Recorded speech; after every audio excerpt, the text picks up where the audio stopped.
On this week's episode of Friend Code, the Sonic the Hedgehog live-action trailer is here. Yikes. Looks like Nintendo's finally ready to say goodbye to the 3DS, and the Big N actually finally says something about those new Switch model rumors.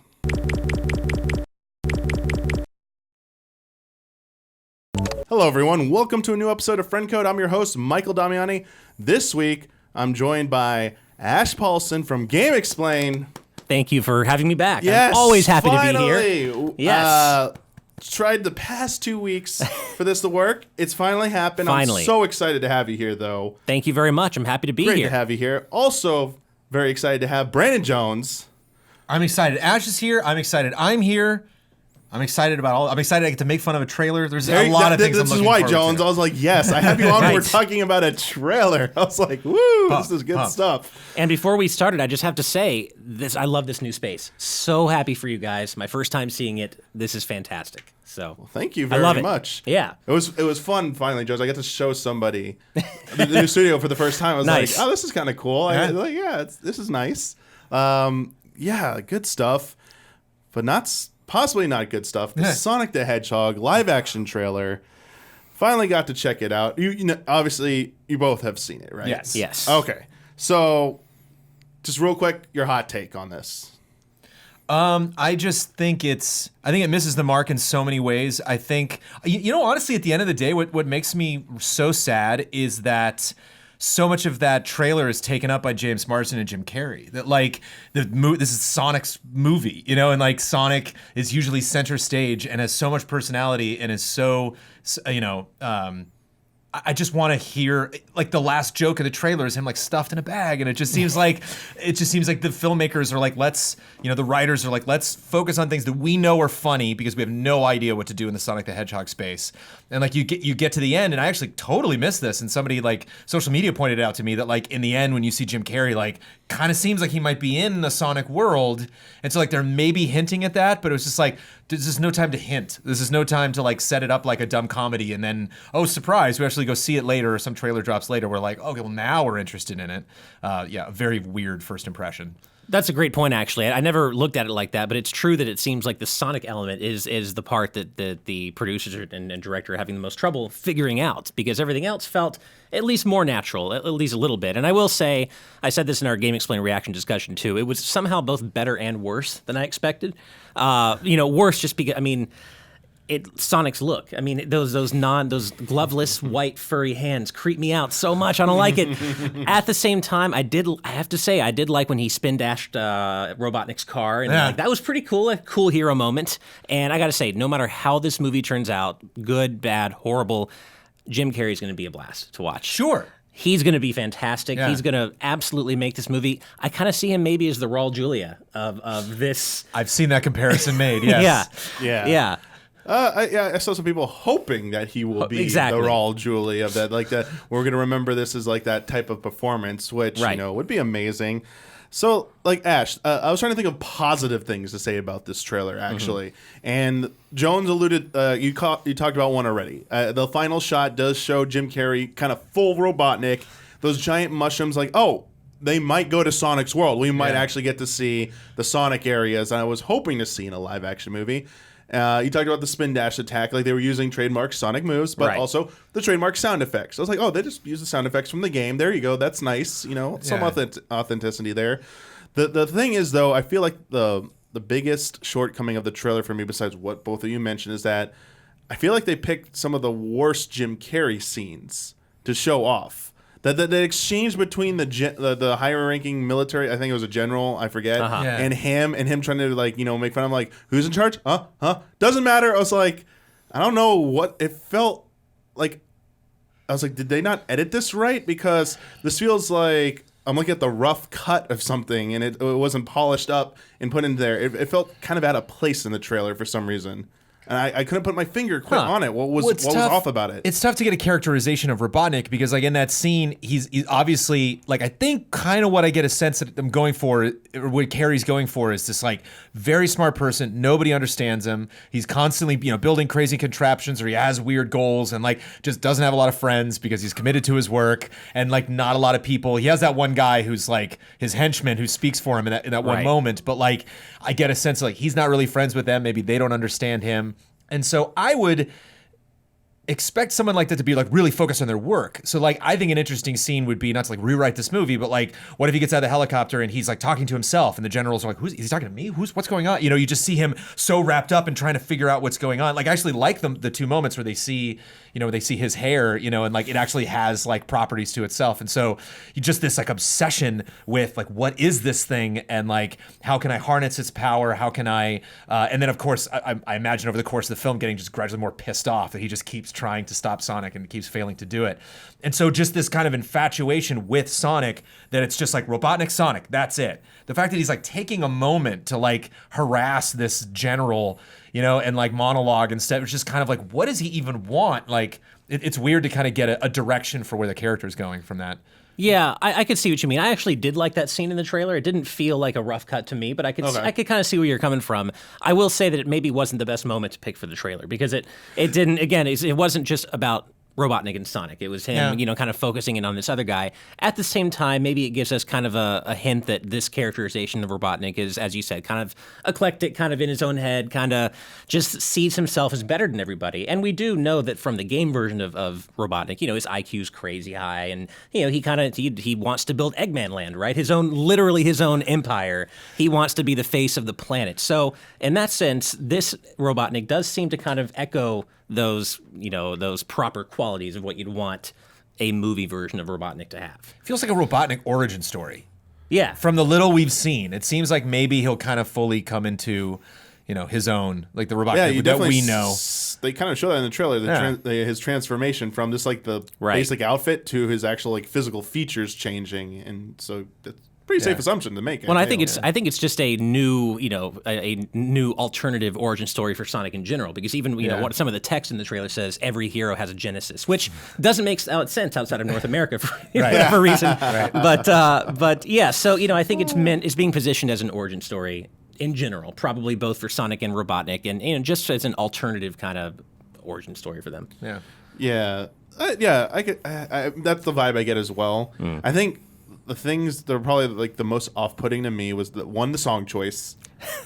That is a very I love that song. Sure. It just didn't fit this trailer at all. And it's all the trailer has. There's there's no other pace change. There's no other like to me when he jumps out of that truck, leave that song behind. Now give me energy. Now give me like rock. Give me something even like a techno something. Just something that like go that has like a ton of energy, and it just still goes back to, and they like sample it in weird ways. And like one of my big rules I always talk about with trailers, if you're gonna grab a song, it's like surprise me with that song. Sure. Like if I know that song, make it sound like I have never heard it before, or incorporate sound effects or sound design from this world, so I can kind of get a sense of the marriage of these two things. I see why you picked that. And this is just, it's completely doing most of the heavy lifting. Yeah, I have no idea why they picked that song. And it was actually something that they rumored before the trailer came out, that Gangsta's Paradise was the song for the trailer. And that made me really excited, because I agree with you. That song has no place in this trailer whatsoever. At the same time, when Sonic is bad, he really shoots for the moon. And when he's tone deaf, I mean, Sonic tends to be tone deaf in a way that no other franchise, no other character is. And Gangsta's Paradise in this trailer is kind of part of that. So I can't help but kind of love it at the same time, because it's like, what the hell are they thinking? It's just only you can't make this stuff up. Only Sonic would venture into this completely tone deaf territory. Right. Yeah. The other thing that was off-putting to me as well was just, I feel like in 2019, this is the Sonic movie we're getting. I feel like what I saw could have been done at any point in like the last 15 years. Like it didn't seem, I don't know. It just seemed a little. It wasn't what I was expecting. And just the look of, we talked about enough. The look of Sonic just kind of rubs me the wrong way. I'm all for trying something different, but to me, everything in my mind just screams, that looks wrong, that looks bad. But thankfully, we do have a new development. I know you've been hearing a lot of opinions probably over the past 2 days about the Sonic trailer. Are we done making fun of it? No, I'm kidding. It's fine. We're not done yet. I don't think we'll ever be. We're done. But there's official statement about maybe the look might change. This might not be it. So Jeff Fowler, who is, I believe, the director on the film, tweeted out that thank you for your support. Thank you for the support and the criticism. The message is loud and clear. You aren't happy with the design and you want changes. It's going to happen. Everyone at Paramount and Sega are fully committed to making this character the best he can be. I mean, you don't hear that very often. Yeah. You don't get direct responses to criticism like that in any form of entertainment. How soon this movie's coming out, and that's CG. The post team is like, we're doing what now? Yeah. I know. Those poor animators. Every shot involving him would have to be, that's huge. That's and budget-wise? Millions and millions of dollars. So do you think this is damage control PR, or do you think this will actually lead to some changes? I mean, it's a pretty high-profile statement that can't exactly be swept under the rug, so I feel like maybe we won't get significant, serious, wide-sweeping changes, but maybe some touch-ups here and there, maybe a slight, kind of shift in design. But I wouldn't expect a from-the-ground-up retooling. Because, again, this movie's supposed to be out in November. I mean, if they're keeping that date, there's only so much they can do. Those poor animators are going to be up all night, crunching for the next, 6 months, 5 months to get this movie out if they got to have wide-sweeping changes to Sonic's design. Yeah. So. I just can't imagine the cost. Jones, this seems unrealistic, right? And you know what? There is that kind of sadistic part of me that's like, just make that whatever this is, just get it done. I just want to see what you had in mind. Yeah. What weird idea that you had. I mean, I certainly think there's time to change it around with the trailer. They can certainly focus on the right stuff. And like I said, just make it fun. I think it was funny. I think they tried to play comedic moments, and then like you said, right when he flips that car, even the reaction after, he's like, "Is that the best you got?" And he's like, "Well, no, but thank you for asking." And then comes the other. I love that. Yeah, here we go. Yeah, now I'm kind of enjoying this. That was the best scene. And Jim at the end with the goggles is just like that. This whole trailer should be nothing but that. It should be complete absurdity. Really focused on. It reminds me of. The Muppet movies, in a sense, because there was this weird shift that happened in the late 80s and 90s of the original Muppet films were a handful of Muppets and a ton of humans. And then now when you make Muppet movies, it's one or two humans and then just Muppets all over the place. And I'm hoping we get to that latter part near the end of this film where just kind of the sonicness takes everything over. But to have so much of the human world, that last bit by the elevator, it's just Sonic's not even in that shot. What even movie are we watching right now? It's this is just about as far from, the nature of these games as you could possibly get, almost as if that was your goal. Yeah. So maybe the Earth stuff is maybe 30 minutes in, and then we get this kind of big fun song and dance at the end. Right. I will say it does feel like a tonal shift, much like we got with from Sonic 3 and Knuckles or Sonic 3D Blast to Sonic Adventure. Suddenly we were in Station Square and Sonic Adventure 2, the president is trying to contact Sonic, and it's when did he go from being on Mobius or whatever it is, South Island or wherever he lives, to the real world? It was such a weird tonal shift, and we kind of see that in the movie as well. And I don't know, I almost hate to think it, but we might get to the point where we get a teaser for a sequel at the very end of the movie where they go to Sonic's world, and then maybe that's the idea. For the second movie. Oh, but now we get to be in Sonic's world. Hopefully that's not the case, because as we saw in the trailer, we do see Eggman with Robotnik with his proper mustache. So we'll see. But I agree with you. I think the movie needs to double down on those cool moments between Sonic and Robotnik. Get all the other stuff. That obviously needs to be there. You got to have James Marsden's character, all that, but let that be window dry, let that be in the background, kind of enhance things in a subtle way, but it should be about Sonic and Robotnik. And there's a kind of a blink if you and you'll miss it moment toward the end of the trailer where he's about to avoid all those rockets, and Sonic just has a cool hero moment where he looks at Robotnik and she just looks like, I'm gonna get you, you're pissing me off, and then Robotnik does the same thing, and you get that kind of that rivalry there, and that kind of, and I love that. So I hope the movie doubles down on stuff like that. Yeah, I hope so too. Because my biggest fear is that it doesn't do enough of what you said. Yeah, and ends up just being a boring movie. At the very least, I want it to I want it to go out in a spectacular disaster fashion. Exactly. Where it's just goofy, cheesy, ridiculous. We're laughing at it because it's just so bad. Yeah. I hate it when it's so bad, but I'm not laughing at it, and I'm just not interested. And that's my biggest fear for this film. No, it needs to be more 90s Street Fighter and less The Legend of Chun-Li. There you go. Yeah. Good stuff. Yeah. Gotta go fast.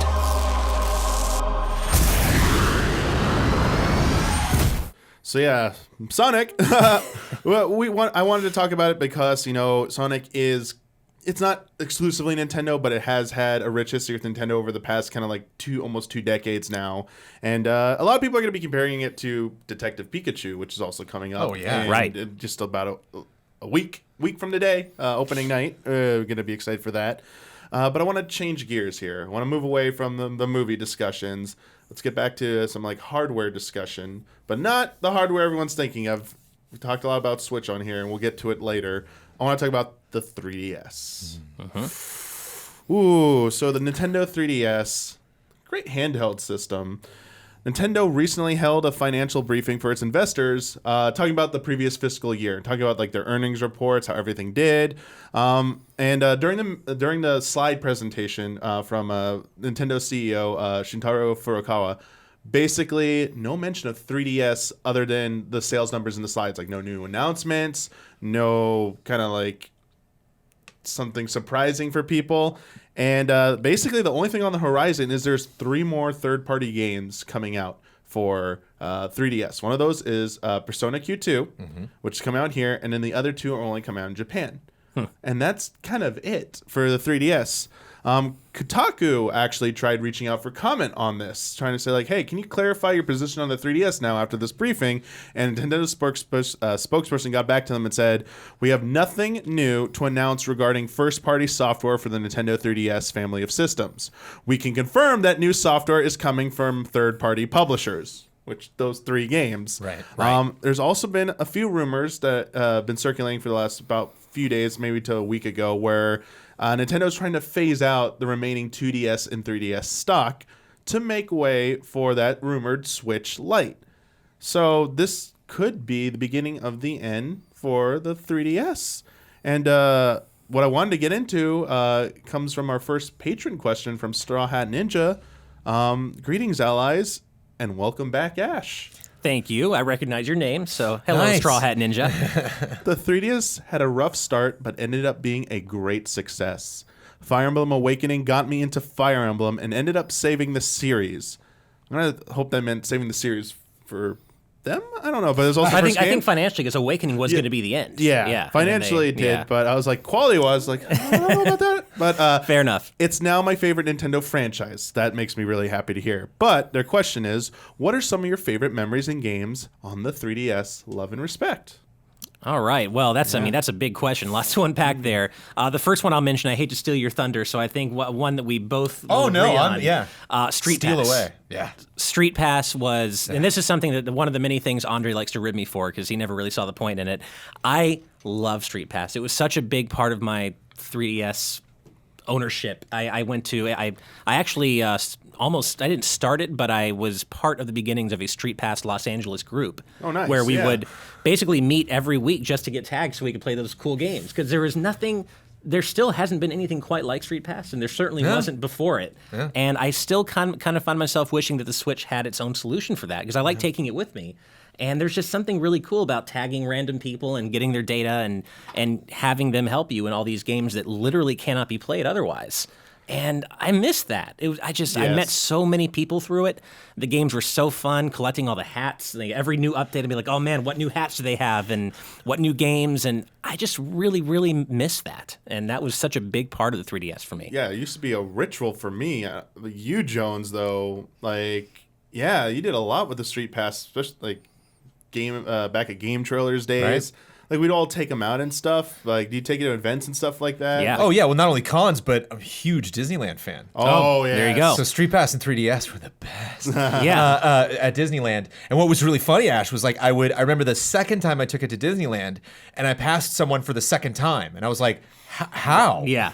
How the hell? And I'm like, oh, that's like an employee, and they probably have it in their locker. And I just was close enough getting on some ride or something that I went by the employee area, and there's imagine being an employee at Disneyland just getting street passes every single day. But I love the messaging. I love that I would see people, they're like, my first trip to Disneyland, or like loved when I would like unlock like some part of Japan on the map. Like, yes, I know, like, right? Yeah. And of course, it's like an impossible dream to think I'm going to literally unlock the whole world, but just like getting some random part of like Yugoslavia or something. Like, loved it, and a fun story. I have my street pass at work, and I'm like, okay, I'm going to start passing people that I know in the office at GameTrailers.com. Nice. And then into my 3DS comes this very depressed looking fellow, and I'm like, why would somebody on Earth make their me look sad?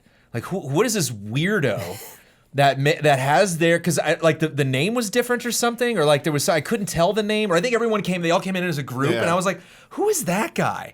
So I like wander out like into the cubicle area, and I'm just looking around like, can I like recognize this guy from like who he is? And I'm like, oh, it's that guy right over there, Mr. Kyle Bossman. Yeah, I love it. I love it. The first time, because I'd never seen his me before, because we'd never like played a Nintendo game together. Right. And I knew Kyle, I'd been around him, but like I just didn't instantly recognize him from the Street Pass. And at the time, I was not really friends with Kyle. Like we were still working on stuff. I was around him, but like we had never worked on a feature together. He wasn't doing reviews. He was mostly just working on GTTV. Yeah. And every time I think about Kyle and just like the history of our friendship, it was just him like. That's sad so guy, good. this mopey guy just wandering into my gate. Yeah, Jones, like it was just that was one of the best features about it, was like meeting other people's me's, seeing those messages.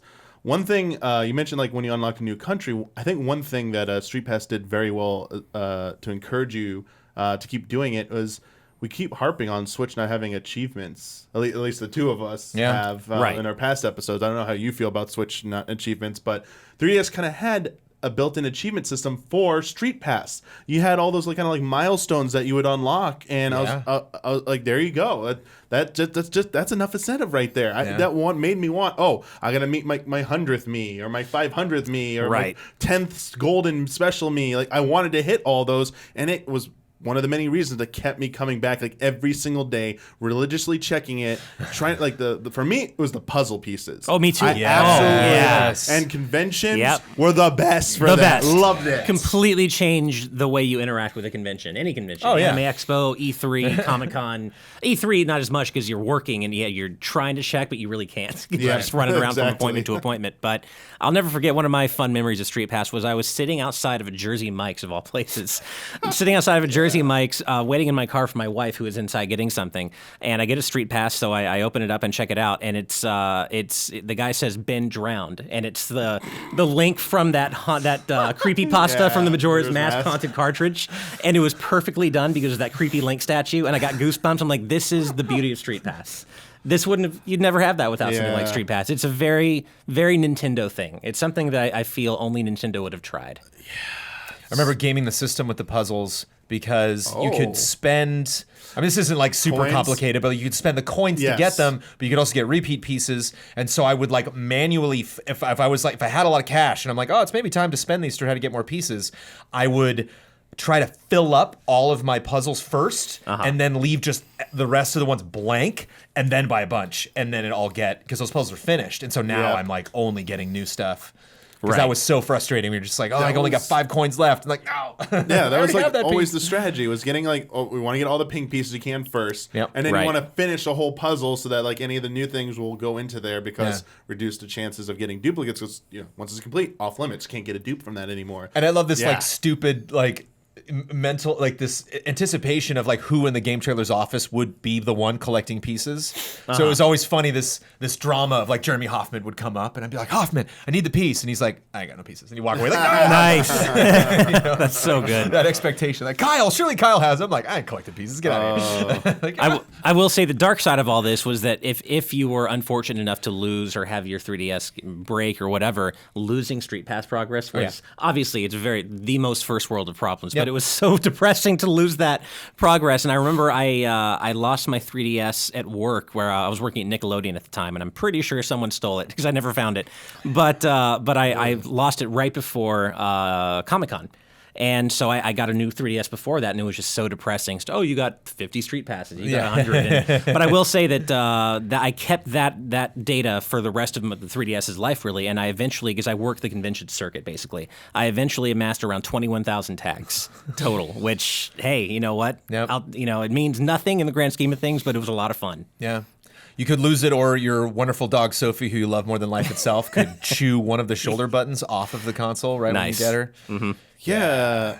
That makes me feel a little bit like about you talking about losing your data and stuff makes me feel a little bit sad, because towards the end I started to kind of like not relapse, but kind of lost interest in doing like the daily grind, like trying to get puzzle pieces. Even going to conventions, I wouldn't bring my 3DS anymore. Mm-hmm. Yeah. And now if you think about today, they're the puzzles that I haven't finished. Me thinking about them, if I want to go out there and finish them, no one really carries a 3. It's like gone, and there's no replacement for it right now. I mean, how cool would it be if they did add it to Switch, and both 3DS and Switches could talk to each other that way? So that would be cool. Even if you had a 3DS only, you could still participate in it, but all Switch users could still participate in like Street Pass as well.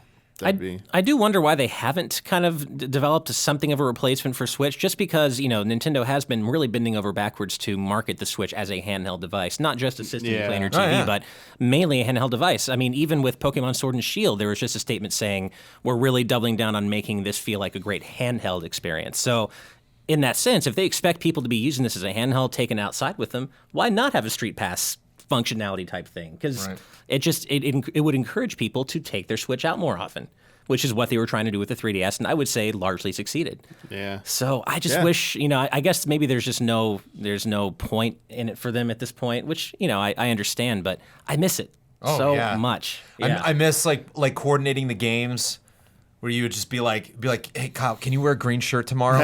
Please, before you go, I need that green shirt. Find me, Yeah. I remember Matt Blair was like, because the Haunted House game was like my favorite. Oh, so good. I'm a big spooky ghost fan, and good. I was like so invested in that, and I remember like thinking I beat it, and then they're like, no, there's 40 other floors. Yeah. And I remember Matt Blair was gaming that system so hard because he would, the moment you could move past a floor, he would do it, and he'd move. So he had like 10 or 15, 20 floors that were all not finished.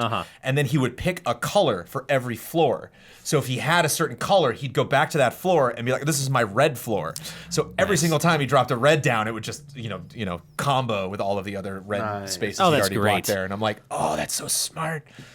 I really like the latest, the final round of games they added. It was or maybe the second to final, but there was one, the MiiForce one, the top-down shooter. Yeah. That one was really cool. And then even the right up to the end with cool stuff like they added the Feed Me, the recipe game and fishing. The slot car game was cool. Like they really covered a lot of different genres. They were so different. They were really different style wise. Also, I remember like the plant one. I got into that. Me too. It was pretty fun. Me too. But like visually, like the characters that were in it and the world that you were exploring, like it was all just so very different from the other ones. Yeah.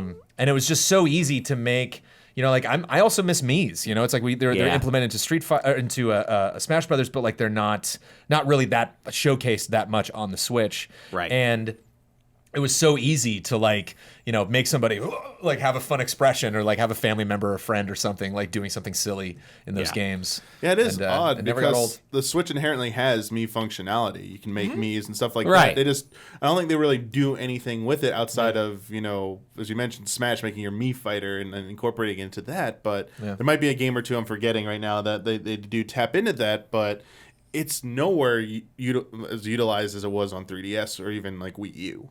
It's just, right. Or Wii before where it started. It's just, those just kind of like went away. Right. It's a little strange. But that kind of leads me into the next patron question, because we're talking about like Street Pass a lot here. Stephen S. has a question regarding like features from 3DS we'd like to see live on, essentially. Hey, allies. Hey, Ash. Nintendo has started bringing 3DS properties to Switch with new titles that come to mind, being the new Pokemon and Phoenix Wright. With this in mind, other than games, do you see Nintendo integrating other features from the 3DS to the Switch, like Street Pass, Mii Plaza, or anything else to push the mobile aspect of the Switch better? Or something like themes. That's one I was thinking of. Is there any aspect of the 3DS you want to see brought to the Switch, love and respect? And that was mine, themes. Yeah. For whatever reason, on my new 3DS XL, I bought like every Zelda theme under the sun. Same here, yeah. And just had it on set to rotate. So every time I turn it on, a new one. Love that. That's awesome. And that's an easy thing that could be on Switch. And I don't understand why they haven't done that yet after like 2 years. Completely agree. I bought a bunch of themes too. I had the 2 Mega Man themes. I had some Zelda themes. And I mean, I'm going to keep predicting it every E3, and one of these years I'll be right, because I've been predicting since the Switch's first year that why would they have basic black, basic white? I mean, why even basic? Like, just put white, black, if that's all you ever intend to have. It's really strange that they're naming it that. So I've been thinking forever, of course they're going to make themes for the Switch. It's easy money, why wouldn't they? And then, of course, this being Nintendo, they mysteriously haven't done it yet. Yeah. So why not, though? Because I agree, themes should have been on there from the first year. It's so, yeah. It's so strange to me. And but of course, we already talked about Street Pass in terms of doubling down on that mobile aspect of Switch. And I think that needs to happen. But I don't know if I expect a Mii Maker for Switch, only because, like, or even a Street Pass Plaza, just because if it hasn't happened yet, it feels like that's something that would have happened earlier on. Yeah, like, why would that happen in the Switch's third year, you know? Like, it just doesn't feel... Yeah, that seems something that they would have touted at the very beginning. Like, hey, bring your Mii's over.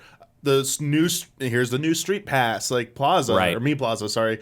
They would have introduced, I think, all those right at launch, or very close to launch. Yeah. Maybe with online, because, like you were saying, Ash, like, it sucked when you lost it, so it'd be nice if, they, adding the online, it's like, now we're also adding Street Pass, or this functionality to it, so that it can, even if you do get a new Switch or buy a new model, like, it's tied to your account, all of those information, it uploads every time you connect to the internet. Yeah, but that, also they had, like, other apps that just were very conducive to it being a mobile device, the 3DS, that kind of weirded out that they're not on Switch in any form. One of them was the Pokédex app on 3DS. That was cool, yeah. And they had a premium version of, I'm surprised, with how successful Pokemon Go has been, that they don't put any kind of this kind of basic Pokemon Pokédex app to, like, share and trade Pokemon in that fashion. They don't have to be tied to any of the games or anything like that. Just a way to, like, collect them, or even put a version of Pokemon Go on your Switch. I know it doesn't have all the things, but, there's somewhere. I'm just surprised they haven't done anything similar like that. Yeah. They don't have the camera to take advantage of some of that stuff, but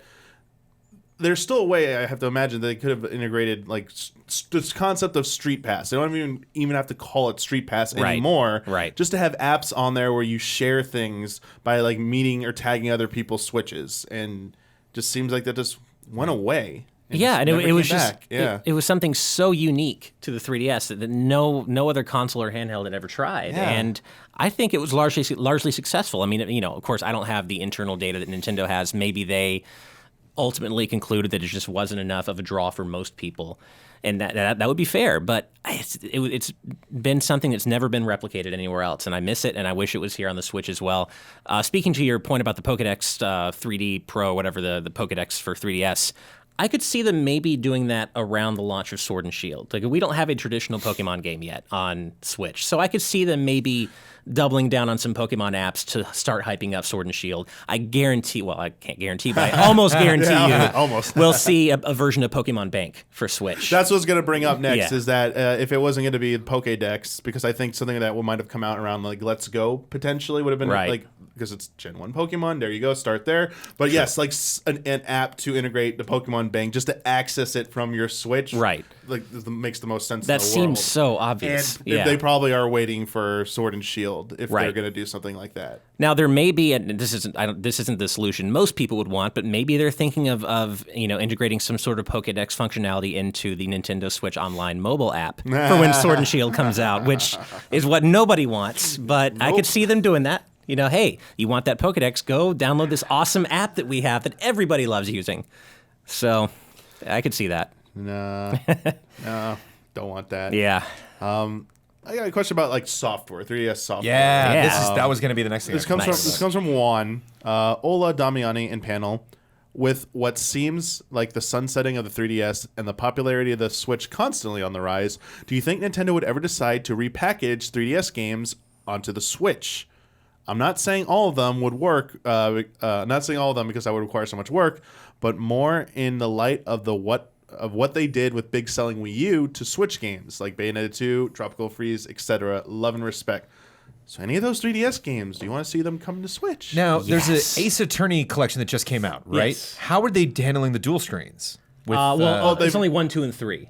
So okay, and those were just GBA or they were Yes. they were DS as well, but They've been released on like a multitude of platforms, so they already solved like Got it. Same thing They with like The World Ends With You was also originally a dual screen game, but then they made a portable version and they reworked everything to work on a single screen essentially, and the Switch kind of got like a version of that as well. So yeah, there might be some games that would take heavy reworking if they use the I mean, some would outright probably be impossible. I'm trying to think of one, but we'll just keep going though. But yeah, any like 3DS. There's a lot of even more traditional games I'd love to see come from the 3DS to the Switch. Because that's the thing about Street Pass, man. I did Street Pass, I think, more than anything. I might have too, more actually. than any game I ever played. Yeah. More than any software I got, addicted to. And there's just a lot of really great games that I enjoyed on that system. So it's interesting to me now that I'm playing the Switch more than I played the 3DS, where like there's some games for the system that like I have to play the entire thing, putting like 50, 60, 70 hours into Breath of the Wild. And so it's like, okay, now I'm ready. Now I have this thing that I can plug into my TV. Now I have this console I'm taking with me on any vacation as a rule, or any business trip or anything. If I'm at any airport, the Switch is in my hand. Just seems like a great opportunity to get caught up on a lot of this 3DS stuff that I missed, because it was either just in a franchise I wasn't familiar with, or I was just busy playing games on other platforms, or if I did have a 3DS in my hand, I was catching up on all my Street Pass games. Unfortunately, I feel like there's less reason or inspiration for Nintendo to repackage 3DS games, just because selling 3DS games was never a problem for them. Selling Wii U games was. And so to me, it's more likely that they'll continue to repackage Wii U games because they were also undersold. That said, Nintendo, if you're watching, listening, name your price for Kid Icarus Uprising for the Switch, and I will buy it. I don't care. With regular controls? With whatever they need to do it. However they need to, whatever magic they need to work. That stylus is coming with Super Mario Maker 2, so... And that is absolutely one of my favorite games of all time, and when I think of the 3DS and its legacy, I think of Kid Icarus Uprising as one of the biggest things for me. I just adore that game, and if anything from the 3DS gets to see the light again, I would want it to be Kid Icarus Uprising. That's a very good pick. Jones, you reminded me of something, because we were talking about like features on the 3DS.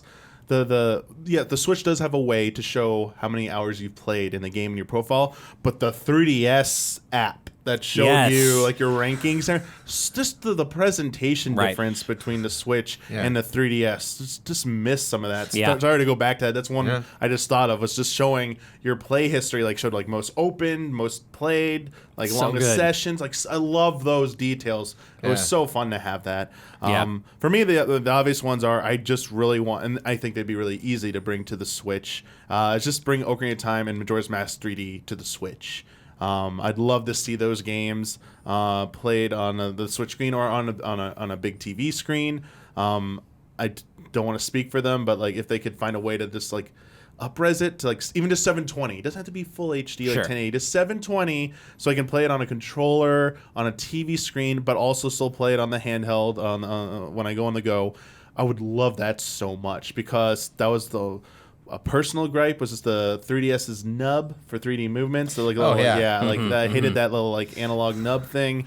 And then when they made the new 3DS, the even smaller one, like I just never really liked how 3D controls worked on the 3DS. So it was always my biggest gripe. Right. And this would be a chance for it. And I think those two would, like, if they either packaged them together, even if they sold them separately, I think those would sell very well on Switch. And they lend themselves very nicely to being on the Switch as well. I would love to have an up-res version of Ocarina and Majora 3D to play on my TV. Like, that would be... But, the problem there is we would be happy with that, but the prevailing opinion out there, Nintendo's lazy. It's not full 1080p. They didn't remake the whole game. Right. And, we would be happy with it. But so many people would take them to task, and it's like maybe it's not worth it for them. I feel like they get taken to task depending on what price they pick. A lot of these ports, the kind of the barometer for, like, how people are going to react to it is how much they're going to pay for it. And like, with Tropical Freeze, that was like one of the biggest criticisms, that this is a great game and you are touching up a little bit, but you're making me pay this much for it when it costs less on the Wii U. That doesn't seem right. But like, if it's Nintendo. They could potentially charge full price for an Ocarina of Time 3D port on Switch, or they might, do it as a discount. Maybe it is, something like $30 or even $20 or something like that. I feel like if Nintendo's smart, they can present it in a way with a price point that might alleviate some of that, but you're definitely right, Ash. There will always be, no matter what people said, that's lazy, or why don't you just go for a full HD remake? Why don't you touch up the graphics like Wind Waker or Twilight Princess HD? That will never go away. Right. Definitely agree with that. Not to bring up Street Pass again, but we love Street Pass. Two things that I loved about Street Pass. One, seeing what people were playing, because a lot of times it'd be at Disneyland with people on vacation. So the name would be in Japanese. The saying that they had was all in Japanese. And then they were playing some game. Like, what is that? And so a lot of times as a journalist, it was nice to be like, cool, I've never even seen that, or I don't even know what that is, or interesting when it was like a deep cut much later in the life of the 3DS, seeing someone that was playing some old school classic 3DS game right at the launch, or something that maybe that's in their system all the time, or maybe because that's always the first thing that I do. I'm this creepy guy sneaking up on kids playing handheld systems, because I just want to know what you're playing. Are you enjoying it? And so I was in line for Haunted Mansion. Some kid was playing Switch, and I kind of peeked over, and his mom leaned into me. She's like, he's playing this, he can't stop playing it. And so we started talking about what he's playing, and I just love those conversations. Me too. And I just had a couple moments where this happened at Disneyland, but it just always gets such a kick out of it, because it's me in my 30s and then some 8-year-old, and we're in line, and the line's about to zigzag, and we're just about to cross each other, and I got the 3DS and he's got the 3DS. We just look up to each other, right on. I'll see you later, buddy. You're going on my list, and I'm going to see what you're playing and what you've been playing and what hat you picked and what. So it was neat seeing people in the real world and knowing I know they're in there. I know I cleared my my queue or whatever, and I know I'm probably going to pass that person over there. And that international element was so fun, because I would take it with me to Japan every time I went. I lived in London for 3 months, and my wife and I, my girlfriend at the time, we went to a London Street Pass gathering while we were there. Oh, cool. For that, and it was great. And I will say that in terms of my actual work for GameXplain, all that Street Pass obsession did serve me well in an entertaining way, because when we were doing all of our spirit identification videos before Smash Ultimate came out, who are all these spirits? I was the only one on the team who knew these really weird ones, like Nico Fire, the host of the slot car racer one, and I knew all the Street Pass characters, and nobody else was who are these guys? I'm I know these, and of course Andrea's you and your Street Pass obsession. And that's, I think it's the other nice the gift with those games is that how easy would it have been to do Toad's this, Peach's this, to have all those games that you're playing with Street Pass, be just grab a character, do an Animal Crossing thing, do a Pikmin thing. They were all so unique and weird, and had new characters and new monsters, and the Haunted Mansion thing, which I played religiously, some of those monsters were really crazy, freaky looking, and they were just exclusive. They were not in Luigi's Mansion. These are just exclusive to this weird game a lot of people didn't play. Yeah, I loved being able to see what people are playing, because every now and then it would remind me of something that exists. I should go check it out. It was a good way. It's a good form of advertising, just more organic advertising, that wasn't shoved down your throat from Nintendo. And I don't remember if they ever did this at any point, but I don't think you could ever say, do you want to see if this game's on the eShop or anything like that? I don't think it ever had that functionality. They did later on, actually. Okay, they did? It did add that. I was Switch doesn't do that, but I remember it happening. No, they totally did, because I think it was more than one. Yeah. I think if you passed that second person, they'd be hey, we noticed you. Lots of people are playing this game. You might want to check it out. I totally remember Switch doesn't do this, so it had to have been 3DS. But that was another good thing. I think I'd fallen off on 3DS by that point to really engage in that, but that's something Switch could definitely use. So people already a lot, especially with the indie developers, praising how much they love being on Nintendo their shop, and getting good focus and spotlights on there. Just seeing so many people when a new indie game comes out and everyone's rushing to play it, and seeing everyone if you had a Street Pass being tagged so and so is playing the new Hollow Knight, it's oh yeah, that came out, we'll go check it out. Just this stuff that was so perfectly suited to a mobile handheld experience that just seems kind of just a big misstep for Nintendo to not have it on the Switch. It is a hybrid system, but you should have it. It is still partly mobile. You still take it on the go. It should still be there. It's weird. I would love some GDC panel about Street Pass. Just something where they could talk about, because I wonder if there was just some kind of hang up. There was just something that was really annoying about it, or didn't perform as much as they wanted to, or was way more hassle than it was worth. I wonder I just felt like I belonged to this weird like culture. It was just fun to like pick these little weirdo nerds surrounding me that like are in love with the same stuff that I am. And because of the game thing, like seeing what they were playing or seeing their style or having them be from another country, like learning about things that I don't, it's like when Smash Brothers launched, like that was what everyone was playing, and I'm not a big Smash fan, so that was not what I was playing. And so it was neat to see like, wow, that's the 8th person I passed today that's playing, that Fire Emblem game that just came out, which I probably won't check out. I wonder if it had something to do with maybe their data, came up that we live in a nice bubble in LA in a metropolitan area where we get all the tags, and I heard that from people too. So many people who live, in rural areas got no tags, and of course it probably cost Nintendo a lot of money to do the whole McDonald's Street Pass relay thing. Sure. So I wonder if maybe they're just like there are too many people in rural areas who we couldn't really serve with this, and it's just not worth the trouble. Yeah, I'm just curious. I mean, I don't want to get into the whole like speculation thing about new Switch models or anything just yet, but I mean, there could potentially be a solution for all that, but. Yeah, I would love. Yeah, as Brandon was saying, it would be nice someday to have just like someone ask that question, even at it won't happen at an investor event, but maybe like at an E3. If you happen to have a chance to sit down with any one of the team members who are involved with like the 3DS, be like, hey, I know you're working on this new project, but it's like kind of like a bonus fun question. Talk about like why Street Pass didn't come back for the Switch. I'm pretty sure, unless I'm misremembering, I thought they said something about. Address the obvious back in the day about why it's not on Wii U. It's like, the gamepad can't leave the room, so obviously there's no more Street Pass on the system, even though Miiverse and all that stuff is going to be, it's going to be there, it's going to carry on. Actually, Miiverse came to Wii U first, then came the 3DS after, right? Or did they come out simultaneously? I think, no, Miiverse 3DS came out later. Okay. Yeah. So Miiverse was there from the start, but like they said like some of the Wii functionality, like, some of the 3DS functionality would not be there, because of obvious reasons. I want to move on to our last question really quick about the 3DS. Comes from Kyle. With the 3DS officially ending, now remember, Nintendo has not officially said stopping production. Right, we don't know that. It's just they're writing's not on the wall. announcing anything here, and I would expect maybe next year we'll finally get the statement that we're winding down 3DS production. Do you think this marks the end of dedicated handheld gaming platforms?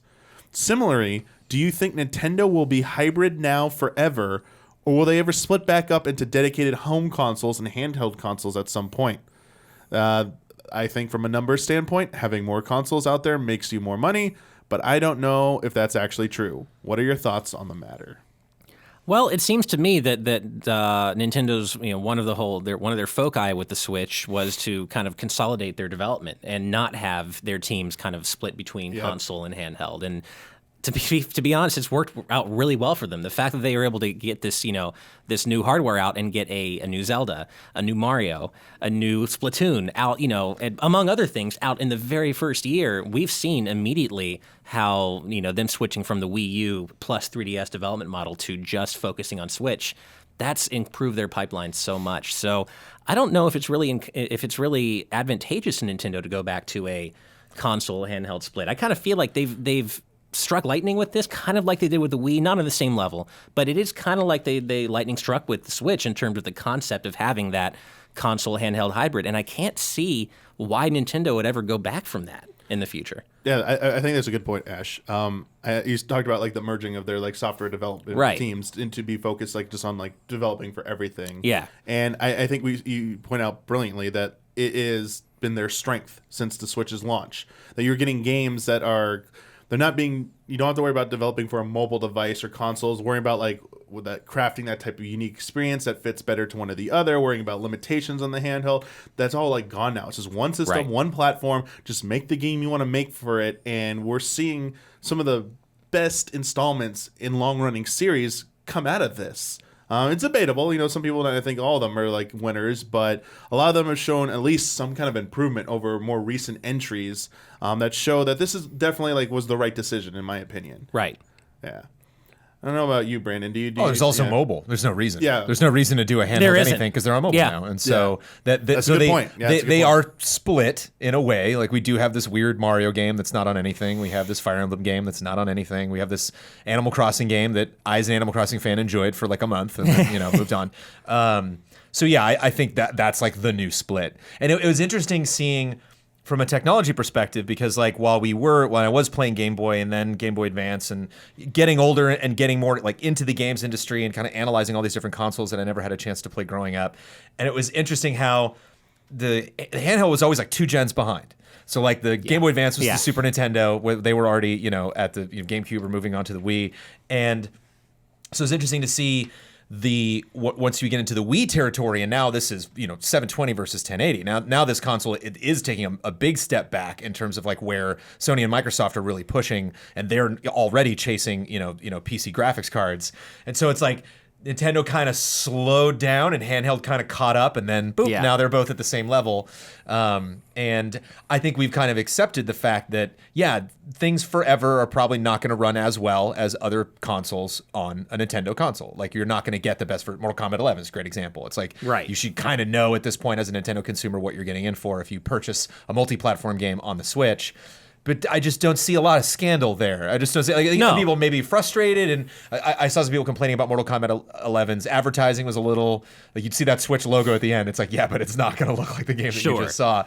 But I don't see them ever going back. I think, and I'm kind of into that. I'm interested to see other iterations. I wonder even if we're going to see a big kind of revolution in terms of technology from Nintendo in terms of like their consoles, or we're just going to kind of get, because you get like think of like the iPhone. It's like there have been fantastic iterations to the iPhone, lots of really cool tech that's happened, but it's still still a rectangle. It's still like a screen, stuff shifts around, whereas like the 64 didn't look like the GameCube, didn't look like the Wii. Like these are all the different colors, different shapes, different HUDs, different menus.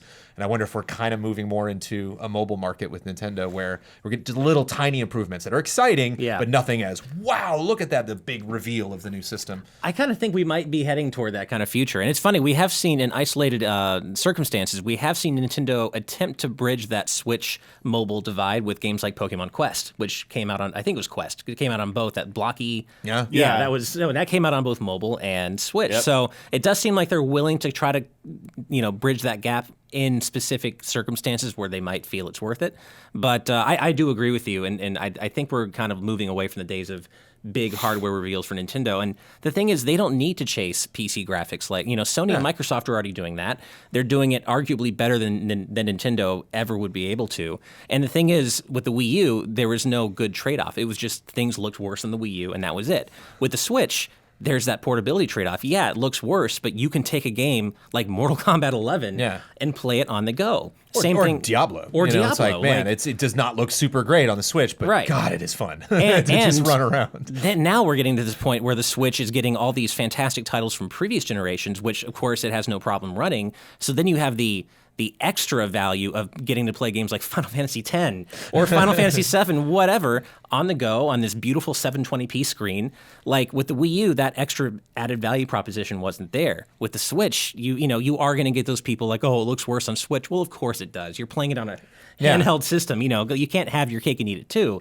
But I think Nintendo has really introduced a serious value proposition where I know for myself, unless it's like a game like maybe like Mortal Kombat 11 or something really graphically intensive, I'm pretty much opting for the Switch version of everything these days because why wouldn't I? I can play it on the go, and maybe games like Bloodstained, that runs way worse on Switch. I'll probably get it on PS4. But like other than that, I kind of go for Switch versions of everything these days. Yeah, like why wouldn't I? Starlink was an interesting example because you played that on Switch and I played that on PS4. And I remember when I got the footage, to cut that review, and was like, oh, there definitely is a drop in visuals, draw distance, and the texture quality and stuff. But if I was, 30 years younger, there's no question what console I would buy that for. That would be my portable space game. Yeah, I feel like the games where the visual fidelity matters a lot in terms of like your experience, like it's like almost integral to the experience, are becoming fewer and further between. Essentially, that like you mentioned Starlink.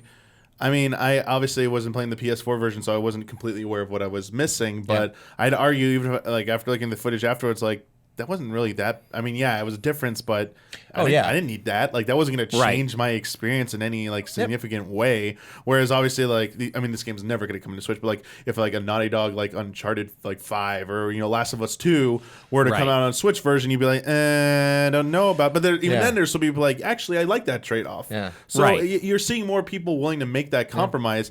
But I think the important point to just add on to everything you just argued, Ash, is that a lot of third party developers are also starting to buy into that as well, and believing that consumers will support that as well, because we are starting to see Nintendo start to bridge that gap between that problem of third-party games not coming out on their platforms.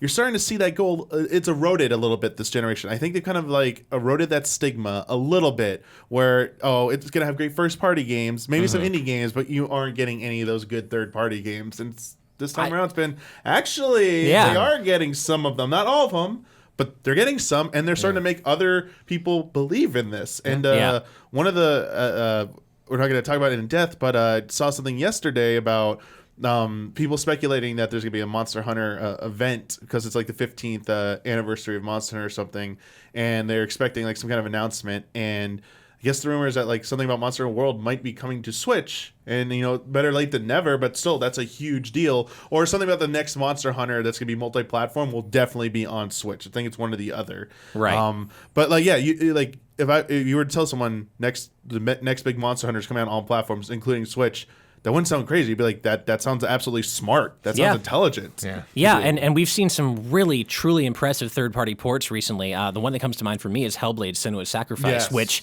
if you didn't see it next to the PS4 version, you'd be forgiven for thinking it's not running on the Switch. They did an amazing job with it. Now, of course, you see it side by side. Clearly, you see the downgrade, but be that as it may, it looks amazing. And I know before the Switch came out, a lot of us, including myself, were a little concerned about the power point, in terms of like, Tegra 1. Why not go for a little more power? But in practice, I think Nintendo landed on about as perfect a crossroads between power, portability, and price as they possibly could have. Yeah, you see a lot of developers that are basically trying to like tinker with their engines to see what they could get out of the Switch, and it's been a little bit of a learning process.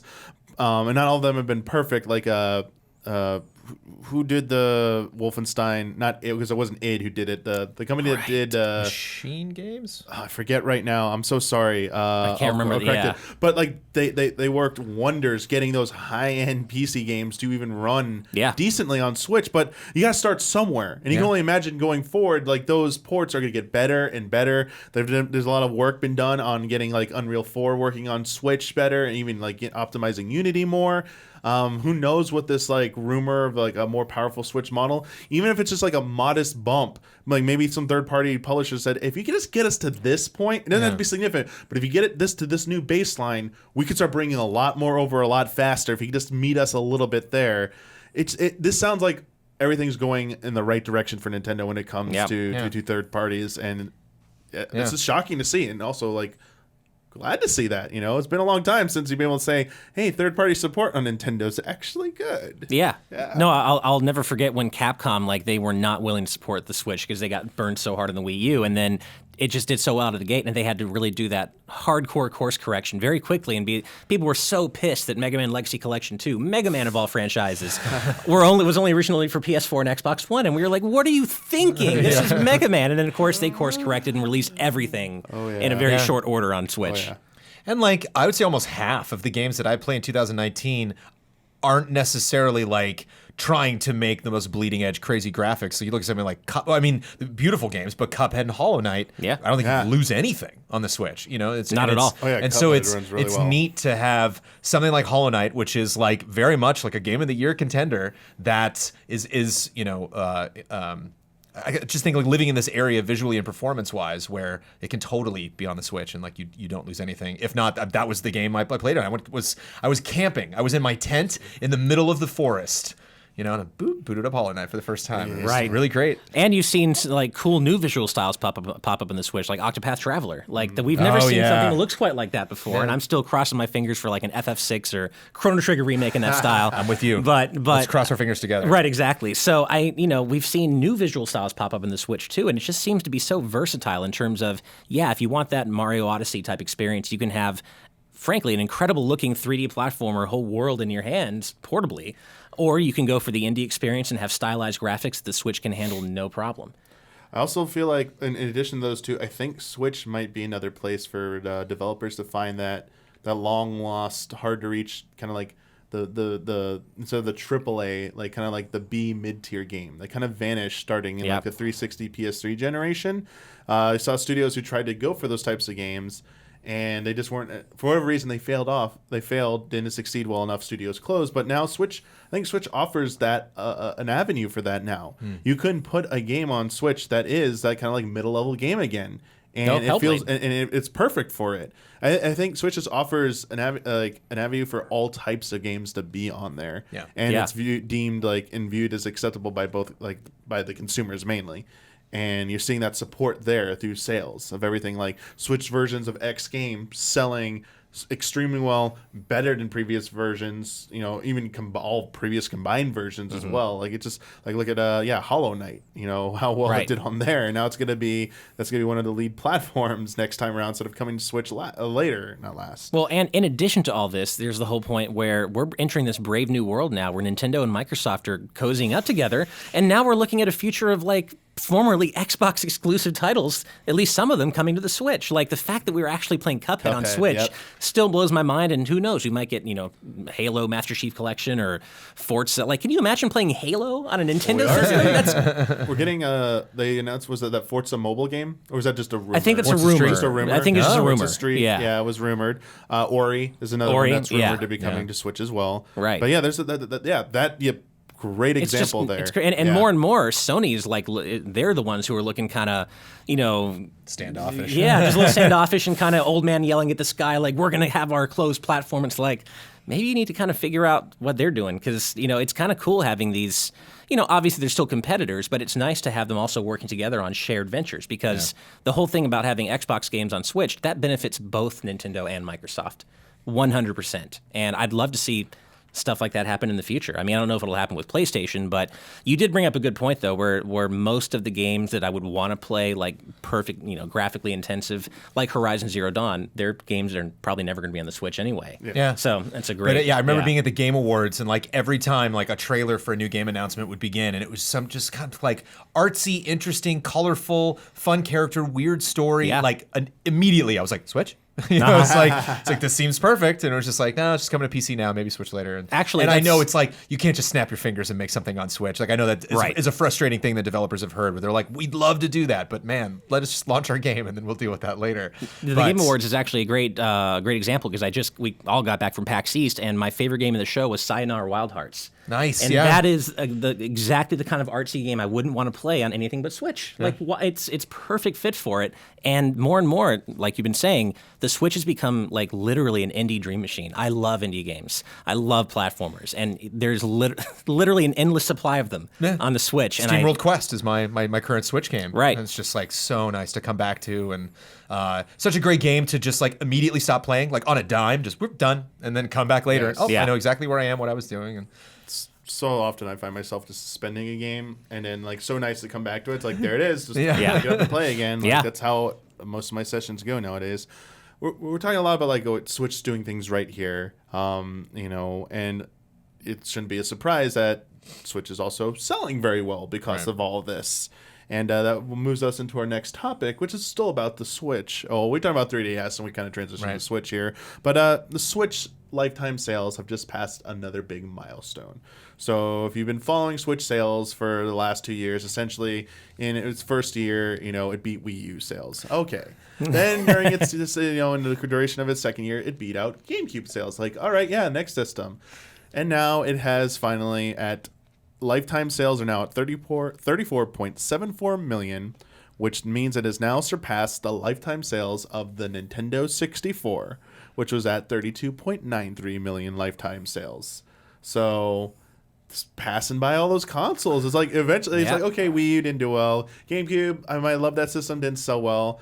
And 64 is the last system that people are it sold okay but not great. As it starts passing more of these other systems, there's speculation that by the end of next year, it might surpass the Super Nintendo.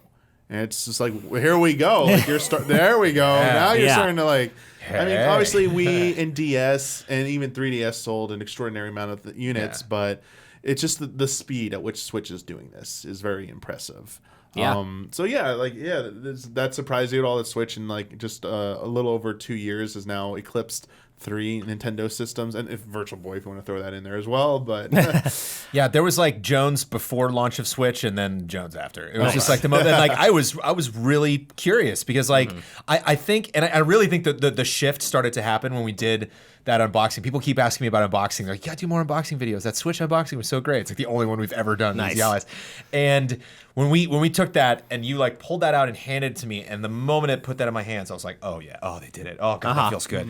And that's when I tell like, yeah, this is something people are going to cherish. This is going to be something people are going to take with them and really enjoy owning. And so ever since then, any numbers was like, yeah, of course. I just hope it. I hope they maintain that momentum. I hope the language around these different modes is weird. I hope there's not going to be like a divisiveness now of like people who own one versus the other. Right. There were definitely more 3DSs than I owned. Like the last version, I was like, all right, calm down. Yeah, they need to not segment their market with like, how the new 3DS had like 4 new 3DS only games. Maybe a few more than that, but not that many. And they need to not even go for that with, don't have Switch Plus only games or whatever you call it. I hope they don't call it the new Nintendo Switch. Talking about the new Switches. Yeah. Or, if that happened, of course, that's all rumor. But I will say, I don't. I think the Switch's sales are absolutely well deserved. I think Nintendo, they went from the bottom of the bottom with the Wii U to what I would say is equally on top with the Switch. They really figured it out, and I don't think it's a coincidence that the Switch is selling so well, and it's the first modern piece of Nintendo hardware to not feel and look like a toy. It feels like a device. Yes. I noticed that right away. It feels cool, and it feels, not that you have to, I'm not one of those people like, oh, I'm embarrassed to be playing a handheld system in public. Who cares? But I do like that Nintendo is going less for that toy Fisher-Price feel and more for a, not smartphony, but just a sleeker form factor. Yeah, it feels kind of like, a tablet almost. Yeah, it is without the Joy-Cons. Yeah. It literally look like one. Like the Switch is the first Nintendo system where I felt like I have to really, I don't want to use the touchscreen. This thing's beautiful. I don't want to get my fingerprints all over. I want to handle it carefully, and I love that about it. Oh, yeah. Not everything is, perfect for the Switch, though. Originally, they had a 20 million sales goal for Switch units in the previous fiscal year. Before the fiscal year even ended, they had to revise that. They were like, okay, we're not, despite our optimism, we're not going to quite hit that. They revised it to 17 million. They came in just under it. They were very, very, very, very close. But they still feel very optimistic about the next fiscal year. So much fact that they are actually going to go to 18 million projected sales for the next year. So they're going even higher than this past year. Yeah. And the software is definitely going to drive that. But you have to believe that they have something else up their sleeve if they're going to top the previous year, which was like such a great year for them. And that might, if they feel that optimistic, maybe those rumors about new Switch models aren't so far-fetched. No, oh, sure. That seems that makes perfect sense. I think it's a matter of time. Nintendo is so well known for mid-hardware cycle revisions. I think it's a matter of when, not if. Yeah. And that's going to be that will lead us into our final subject tonight, is the latest chapter in the long-running saga of the rumor mill of the Switch model revisions. I'm not even going to recap it anymore at this point. We've gone over it so much, and I know we've been talking about this a lot, but this is what a lot of people want to hear about, and we finally got something from Nintendo themselves this time around, which I feel like makes this a little bit interesting. So basically, in the wake of the most recent report, there were the most recent reports were the Nikkei one, which we covered before, which said that a lighter, cheaper Switch is coming this summer. A more powerful Switch is coming by the end of the year. And then Bloomberg is put out their most recent report, which says you're actually going to see that smaller, cheaper Switch model by the end of June, is what they claim. But they also said that so-called more powerful Switch unit is actually just a modest upgrade. It actually isn't. You're not going to see any significant performance gain from it. But that other second model is still coming by the end of the year. So in light of this, during their financial briefing that just happened, Nintendo CEO Shintaro Furukawa basically issued a denial. Basically said that the specific response was that they have no new hardware to announce at E3. told their investors there during the briefing, we have no new hardware announcements planned for E3. So here, planned means that could change between now and then. Right. And they can do hardware announcements outside of E3. Yeah, 2 weeks before. Right. Yeah. And if they want to be really cheeky about it, they can still announce the Switch Mini at E3 and say, we said no new hardware announcements. Yeah. So they could do that. Well, after this denial came out, a few hours after that, Nikkei put up a new article that still said, hey, that the Switch lighter, cheaper Switch model still coming this summer. So, yeah, it's still coming. So they didn't outright call out Nintendo, but they're just saying, yeah, you're lying. Like we know this. Right. And basically a lot of Japanese publications have been right about this for a long time. I forget the actual publication, but there's leading into the 3DS reveal. One of the Japanese publications put out that Iwata said that, the successor's coming. And they didn't call it 3DS, said a new successor is coming to the DS, it's planned, blah, blah, blah. And then the next day, Iwata and Nintendo issued a strong denial. No, that's not what we said. Yeah, that's absolutely not true. Right. And in that E3, they said, we're talking about a new hardware called the 3DS. They love to say no, and just because they just don't want to, they will not acknowledge rumors or just straight out deny them saying no, because this is what they do. So here's where I stand right now, and I'm kind of curious about your thoughts on this. So so many people are saying that, for me, the Switch Lite thing is absolutely happening at this point. There's so many different places. I know I've fallen into the pit before, especially when it comes to Smash Brothers rumors, where more than one source says that. But these are some of the most prestigious sources that have a history of being actually a good track record when it comes to hardware. Wall Street Journal, Nikkei, Bloomberg, I didn't really look into so much how well they've been, but they are a very big establishment as well. They're huge. So I think it's going to happen. I think there is a little bit of a merit to that June release date, because coming out the end of June is Super Mario Maker 2. Right. June 28th. Be a great time to launch that Switch Lite alongside that, perhaps even as a bundle, to promote the game. But even if it's not going to be June, in July you got Fire Emblem Three Houses, which Nintendo's going to want to push that game hard because Fire Emblem is a huge franchise for them now. That 1-2 punch of here's a cheaper Switch model, get people on board that. I think Fire Emblem is probably the stronger game to kind of launch alongside that. Okay. But I think there's going to be a hardware direct. I think there will be a Nintendo hardware direct before E3. I think this month in May, we are going to get a hardware direct that talks about this Switch Lite. I'm convinced of this at this point. I don't know if I'm crazy. I would say, and of course now, I also said a few weeks ago that I was utterly convinced Persona 5 was coming to Switch too, and we're getting Persona 5 Scramble. So, with respect to that. Kind of right. Yeah.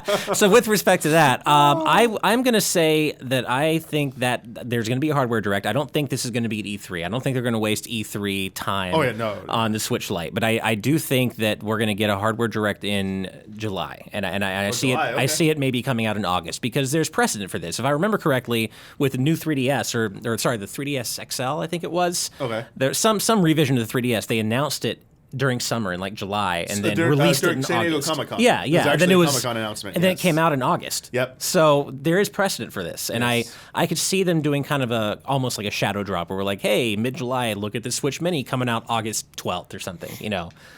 That's kind of where I see this going. I don't think we'll hear about it before E3, just because I don't know if they want to take focus away from their E3 stuff. What you said, I could totally buy that too. I could totally see that happening. I guess to defend why I believe it's possible for a hardware direct before E3, I feel like they just want to focus on software at E3, and they don't want to waste time, especially when it's not a brand new system. This isn't a new console announcement. This is something that they just want to, we want to make you aware it's happening, and they want to announce it as close to E3, because as soon as they announce it, people who are interested in an existing Switch, I think it has to be a very short lead time between announcement to release, because in that window, people will be like, shit, I'm going to hold on my Switch. Switch sales could take a hit in that time period, because people are waiting to buy the cheaper model rather than buying a brand new full price Switch. Right. Yeah. So I think they don't want to jeopardize momentum. I think they want to nail it. But it could. You just said like July to August. Like they can announce it mid-July and it comes out beginning of August. That would be the exact same thing too. Right. Yeah. The thing that gets me about this is I find myself wondering more and more how they're going to position it in terms of hardware design, because the whole thing about Switch that Nintendo's been pushing since day one, playing together. And you would think that a Switch Mini might have to employ smaller Joy-Con or differently, sized, designed Joy-Con to support that smaller form factor. But I can't see Nintendo wanting to segment their market such that people who have Switch Minis can't take their Joy-Con and play them with their friend who has a regular Switch. Yeah. Like, that doesn't seem like something they would do to me. Because that completely undercuts the idea of bringing your Switches together and playing together. And so how much smaller can they go with the Joy-Con design like they are? Is kind of what I'm wondering. Yeah, I mean I think that's one of the most important questions I have to answer. They run a lot of risk in terms of any kind of revision, even as small as trying to make it smaller. Right. Because as you said, we expect Joy-Cons to be attached. They make it smaller, then you have to have smaller Joy-Cons. Then how does everyone use those? Does even what if it doesn't come with Joy-Cons? Well, do you have to buy those separately? Do those still attach anymore? Or they there's a lot of questions that we want to see answered with this. I could see. Basically, I can see maybe an all digital cheaper version, so no cart, but it doesn't make it any smaller though. The cartridge slots have no space, right? Unless you're trying to make it less wide, and I don't understand why you would do that, right? I mean, the only thing I can think of is making it actually a whole thing just a little bit smaller, and cheaper, and I don't think it's gonna be that radical. And I guess there's nothing stopping them from employing the same slide rail that they have on the current one with a smaller Joy-Con, and if you try to connect them, maybe it'll be like that god-awfully ugly NES controller for the Switch. It doesn't. It's not flush, so maybe it'll look slightly off, but it'll still work. Ash. So it could be that. That could be it. Yeah. It could be. Honestly, Ash, it could be something as simple as it just doesn't come with a dock. It will still be able to hook up to a dock. It'll be roughly the same form factor. Just knock off $50 or something for the dock. And because that was one of the rumors that, it's still going to interface with TV. They're not killing that hybrid aspect of any versions of these systems. Right. Mm-hmm. Yeah, I feel like maybe I'm probably a little guilty of just making it a bigger deal than it's probably going to be. Yeah. Which is why I think maybe it could be announced so soon and be released so quickly, because they also don't see it as something that needs a lot of fanfare. It's just we just want to get a version out there that knocks off a little bit of the cost because we need to hit this new 18 million goal. And I think the sooner they get this out, the better it'll be, because they can start moving them, and now they have they're jump starting sales again. Right. That's why I'm gonna put my chips on the table, because I'm horrible at Nintendo predictions. Nice. I'm putting my chips on the table, saying Joy-Cons attached, very small model, very cheap. Okay. I think I wouldn't be surprised if they went into a room and said, how cheap can we make this thing? How cheap can we create a system that plays Breath of the Wild? And I think they are. When I think of myself and how I play Switch, I very much love playing Switch on the big screen, but I think you have that one kid who's got one or two kids who have the Switch at school, and then a whole group of friends who don't, because they're just I just bought a PS4 Pro right when this thing got announced or whatever. That was my birthday present, and I can't convince my folks. And they're just we just want to dominate that market. We want literally every single kid at that school to have a Switch. And so they're we know that kid's not going to fight for the TV. That kid's going to love, being by himself with the headphones, except, move away from the family. I don't have to talk to anybody. I'll be in my room playing this. And that's a luxury, obviously, to have that kind of functionality, to have, it'd be weird if it was only digital, like you were saying, because those cartridges, the little cards are so small. Yeah, I don't know about that. Yeah. I just think price is going to be there. And I think what they're hoping is that they're going to show this thing off, and everyone's going to be oh, weird. And then they're going to be $100 or something whoa, again, I'm not looking at the market. I'm not doing the math on this, but I think the price is going to be the shocking thing of Jones, none of us have excuses. Push come to shove, I think that's the most important element of this. I think it has to be $100 less than the base model. I think that's the price point that will actually win people over. Yeah. And as you said, Jones, they probably brainstorm no matter how insignificant, can we shrink or outright remove feature-wise that will get it down this price without sacrificing key elements that draw people to it, which is the hybrid, being able to play it on the go or that TV. Screen. And the Joy-Cons, some games absolutely have to use some of those setups, and we can't cut out any of those experiences. And I also can't see them downgrading the screen too much because, with so many devices out there now that have beautiful screens, and the Switch, one of the things people like about the Switch is that beautiful 720p screen. Now I can see them like making it smaller, but I don't see them making it worse because that's one of those things they have to keep. Yep. They have to have that in there. I think size is about size and gutting. So like if you talk about like the HD Rumble or whatever, like that HD goes Rumble, away. they could kill the speakers. Maybe just have a headphone jack. They could, stuff like that. Yeah. That's why I think maybe like people like me are we're overthinking it originally, and that is gonna be. But I have a question here. We've been talking about this for a little bit here. We've also been talking about Switch model rumors for a few episodes now here. But this comes from Ghost Pichu, and it's a criticism on Friend Code and my decision to take certain questions. But I want to get both of your thoughts on this. So here, this will be the third episode in a row with you talking about a possible Switch revision. I really do not care about this story, and I feel like the constant discussions of it, often going too long, is dragging down this podcast. I will care about a Switch revision when it is announced. So I'm kind of curious about your thoughts about constantly getting into this whenever a new rumor pops out about the Switch revisions. Is this step into my shoes? Be fair here. Tell me. I want to answer first. Go ahead, Jones. The Switch is so crazy, man. This is a crazy thing Nintendo did. It's just so everything that I got used to thinking that Nintendo would do over the years, like having memory cards for the Nintendo 64 when it technically didn't need it because they were cartridges, like all these weird little decisions that they made to have me buy all of this extra stuff, and I've just been constantly surprised by just the actual Switch itself, how good Breath of the Wild was, how good Odyssey was, like all of that stuff is now ramping up my Animal Crossing expectations. It's just completely dangerous levels where it's just like all of these franchises are kicking so much ass on the Switch. And so I think it's not just, there's another Nintendo. For me, it's not just there's another Nintendo console, so it's time to speculate about all this stuff again. I think because of how unusual this console was compared to other stuff that they've done in the past, and yet strangely does make sense with the screen and the Wii U, and like they're saying their handheld and console technologies kind of converging. I think that's why I'm so curious because are they going to continue to do weird things, or are they going to kind of fall more in line with the typical Nintendo updates? Looking at the updates with maybe the 3DS, and it's like the writing's on the wall. You've seen what they've done. Right. I don't know. I just want to find out what the answer to that is.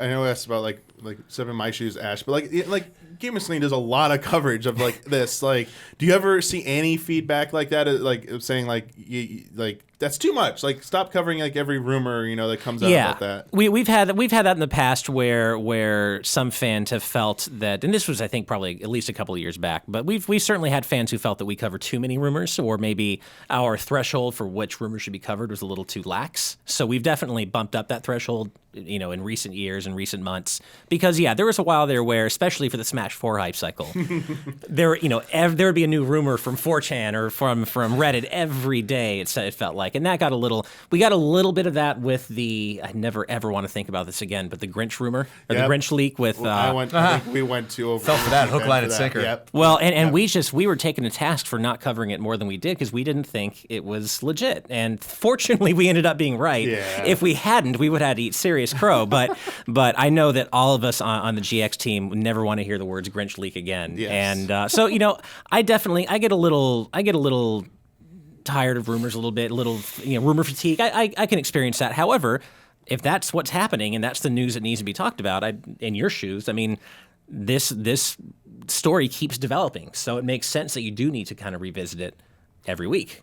And I feel like we're getting towards the end, the light at the end of the tunnel with this. We're about a month away from E3. I feel like very likely we'll get some kind of truth out of it by then.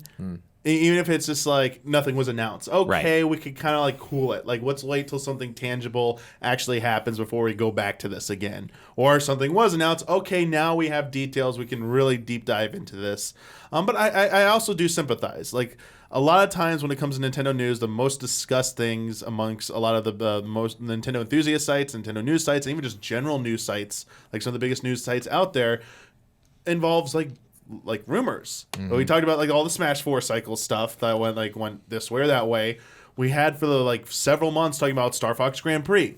which still we still don't know what happened with that. It's like, was that real or not? Will we ever know? It's just that there's a lot of history of people like kind of dogpiling on saying, yeah, I heard this. And then it's not exactly true or was not true at all. And then sometimes it is true. And especially when it comes to Nintendo, it's just, I don't think you can ever believe anything until Nintendo actually it comes from their mouths. 100%. And I think some fans have enthusiasts have seen that and understand that. And I can sympathize because I think they just do not care about any of this discussion because they just want to wait until Nintendo says one thing or the other and talk about their stuff. But the flip side, I hope you also see that, as you were alluding to, you were mentioning earlier, Ash, is that if that's like the hot discussion going on right now and everyone's talking about it, this is kind of like what you need to get in on. But I also can see the criticism of maybe talking about it for too long on an episode, like it dominates the whole episode when there were like maybe other things you could have mentioned and stuff like that. So yeah, it is an interesting thing to see, and it is a bit of a balancing act. So, hopefully, we're not spending too much time on this. Like we only talked about Switch Lite.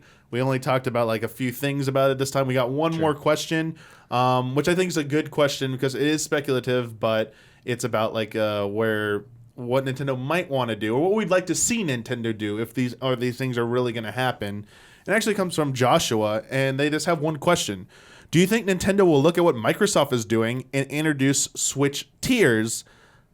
They could bring a more robust console to the market akin to the new 3DS or 3DS XL models, as well as more streamlined consoles like their 2DS models or perhaps a digital-only model.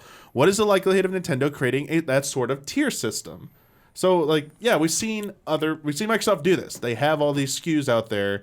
Would it behoove Nintendo if they're going to go like this to kind of like adopt that or not?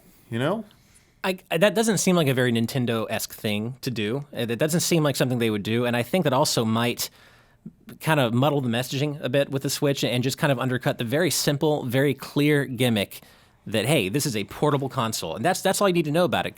Contrast that with the Wii U, where the gimmick was so poorly communicated and was so vague. And it's like, oh, well, it's the gamepad, but there's also a console, but, you can play without the console, kind of, sort of. It was muddled messaging. With the Switch, one of the reasons it's done so well, in my opinion, is that it's, like with the Wii, motion controls. It sells itself, exactly why that's cool. Same thing with this. It's a handheld that you can also play on your TV. And it's a portable console handheld hybrid. That's the message. So if you start introducing all these different SKUs, some digital only, some physical, three different power tiers, whatever, I feel like you're muddling that messaging where it's very simple. The concept is it's a portable console, and that's what's cool about it. So I feel like, I do think we have said that we think it's a matter of when, not if, in terms of a Switch Plus and a Switch Lite. But I don't see them going too far beyond that. Yeah, you know what? The more I have sat down and really reflected on this, the more I'm starting to subscribe to what you just said, Ash. And a lot of, basically the talk about at one point when they're thinking it might even be like a Switch 2. I feel like that's way too soon. Yeah. Also, the rumors are it's going to be more, I don't know. I feel like your part about simple, effective, clear messaging is very important. They have momentum on their side. I know they want to pick it up a little bit, but muddying that message is not the way to do it. Yeah. Also, segregating the market, their existing market, is also not the way to do it. If they do something that's too powerful and leaves behind other users, you can't. At one point we speculated that maybe they're going to make a more powerful Switch because they want to get higher end AAA games to run on it, but then your base Switch can't run those. I don't think they can do that. I'd like to see a Switch that powerful someday, but alienating so many people that soon, I think, is going to destroy them. I don't think that's going to be. They can't do that. The Switch Lite, that's been part of their MO. That is a very Nintendo thing, to make a lighter, smaller version of both consoles and handhelds. They have done it. They have traditionally done it within a few years of the launch of the original baseline model. And I agree with you. I think the Microsoft thing is it works for Microsoft, right? Because that's what they want to do. And I don't think that will work with Nintendo. And even the so-called whatever upgrade Switch is going to be. I at this point, I'm now convinced it's not that significantly more powerful. I think this is going to be a new model that actually would just replace the baseline Switch. I'm kind of seeing it as a PS4 Slim type thing. They're just going to phase out the old Switch. Yeah. It's it's got slightly better this, but everything, it still runs everything else.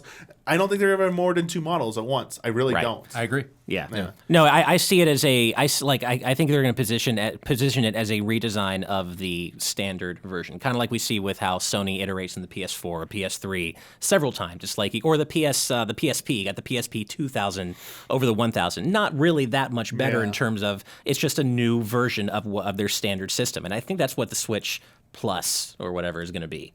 Whatever they call it. But I just hope they don't call it the new Nintendo Switch. I'm so sick of that naming convention. Super Switch. Oh, Super. No, I'll even take that over new Nintendo Switch. I think they just need to come up with a cool, like, I do too. Letter thing after it, like, like XL or like X or whatever all the mobile phones have been doing. Just come up with like catchy one word name to follow Switch, or just like some kind of like tag after it, like 2 or 3 characters. Don't do something like the Switch U, which just confuses everybody. No. Like don't give them ideas. Yeah, exactly. No, like Switch sells the concept immediately. You know exactly what it is. Don't muddle because that. you switch to you and what you want. No, stop. No, stop. Yeah. Stop. Now I'm done with this conversation. Yes, Nice. we're done. Hit We're that actually point done with this actually where conversation. All right. But we're gonna wrap this up with one question I picked for Ash specifically. Okay. Cool.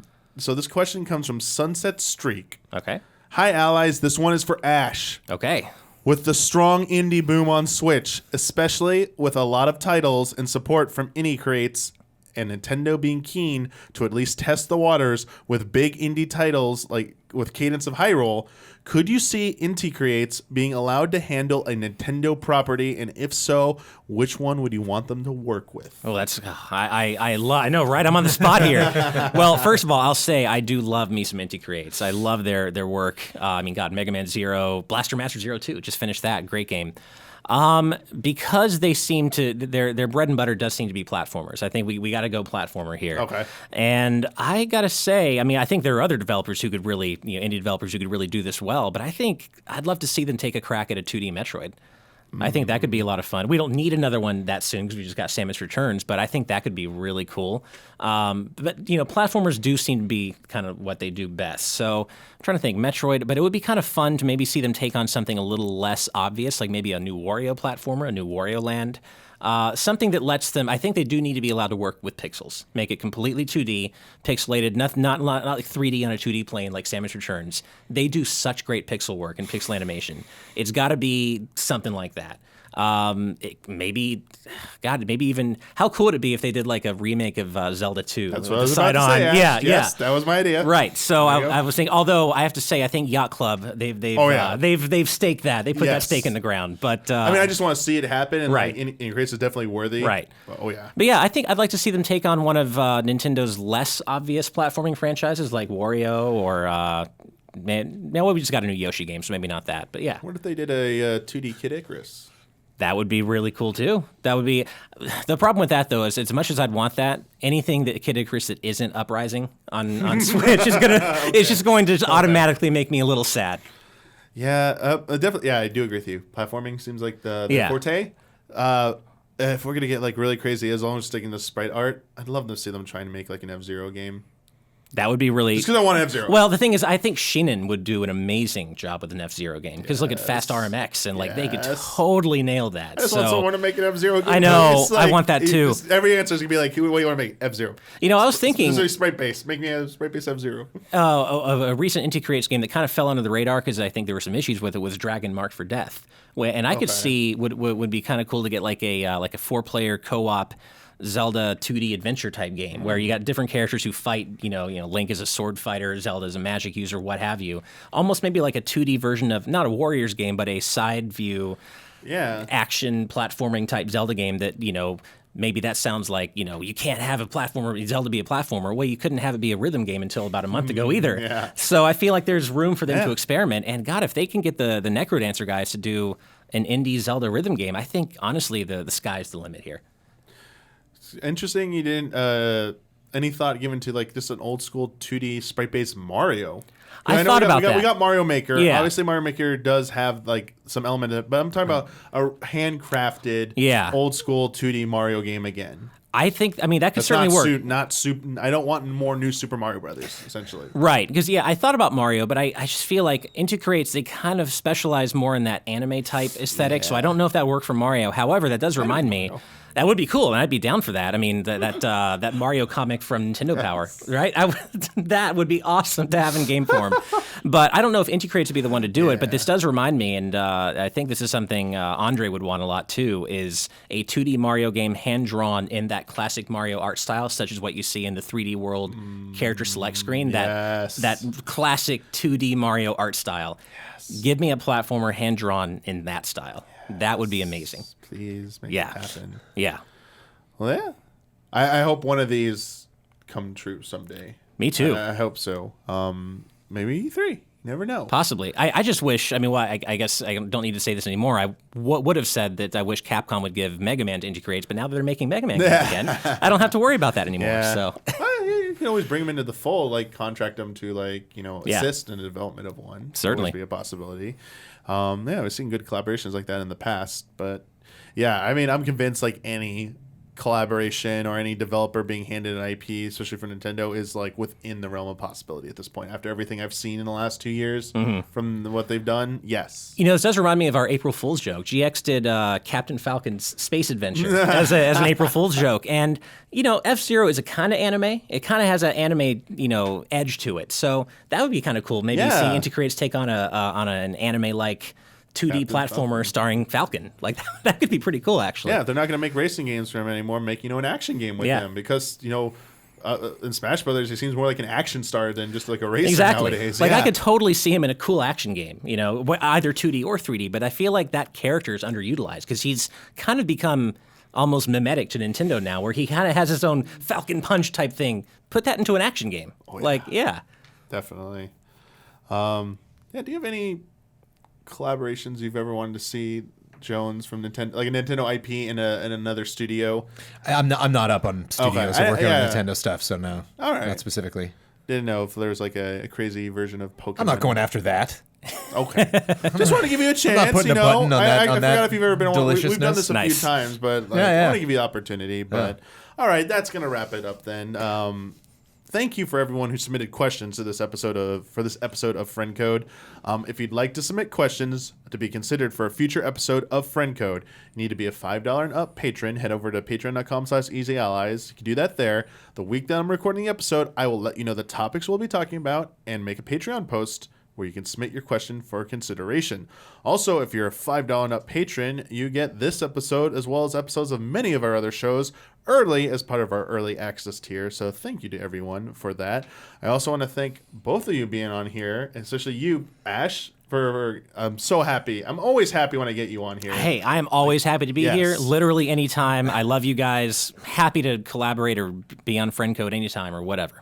You have any new things for going with the GameXplain, like new video projects or anything like that? I'm not sure if there's anything I can talk about. I'm trying to. We do have some ideas in the works, but I don't know if there's anything I can talk about publicly. So but keep an eye on our Patreon. I can say that. Keep an eye on our Patreon for some stuff there, and I don't want to say anything specific because I don't want to take any the thunder out of my colleagues' projects. So, totally understandable. Yeah. But yes, thank you. Thank you both for joining me. Thank you. Thank you everyone again for the questions. And until next time, may the way of the hero lead to the Triforce.